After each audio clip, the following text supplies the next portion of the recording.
வாங்க கடலைக்கறி எப்படி பண்ணலான்னு பார்க்கலாம். நேற்று வந்து ஆஃப்டர்நூன் லஞ்சுக்கு இது தான் ப்ரிப்பேர் பண்ணேன். இது இட்லி தோசை எல்லாத்துக்குமே நல்லாயிருக்கும். எண்ணெய் ஊற்றி ஒரு 2 டேபிள் ஸ்பூன் கொத்தமல்லி, 1/2 டேபிள் ஸ்பூன் சீரகம், 1/2 டேபிள் ஸ்பூன் மிளகு, கொஞ்சமாக சோம்பு, ஒரு பட்டை கிராம்பு போட்டு இஞ்சி பூண்டு ஆட் பண்ணிக்கோங்க. என்கிட்ட இல்லை. 2 தக்காளி ஆட் பண்ணிட்டு கொஞ்சமாக வந்து தேங்காய் ஆட் பண்ணி நல்லா வந்து வணக்கிக்கலாம். அதை ஆற வைக்கிற கேப்லேயே நான் குக்கரில் வந்து பட்டாணி வேக வச்சு எடுத்துட்டேன். கடலையை வேக வச்சு எடுத்துட்டேன். அதை மிக்ஸி ஜாரில் நல்லா மையாக அரைச்சி எடுத்துக்கலாம். இப்போ கடாயில் எண்ணெய் ஊற்றிட்டு பட்டை கிராம்பு வெங்காயம் ஆட் பண்ணிக்கலாம். சின்ன சின்னதாக கட் பண்ணி வச்சுருக்கேன்.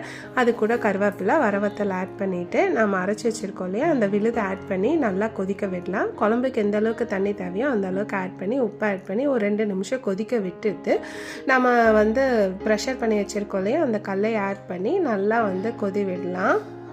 ஸோ நல்லா ஒரு எண்ணெய் பிரிஞ்சு வர ஸ்டேஜில் கொத்தமல்லி தூவி இறக்குனா சூப்பரான கடலைக்கறி வந்து ரெடி. தேங்க்ஸ் ஃபார் வாட்சிங்.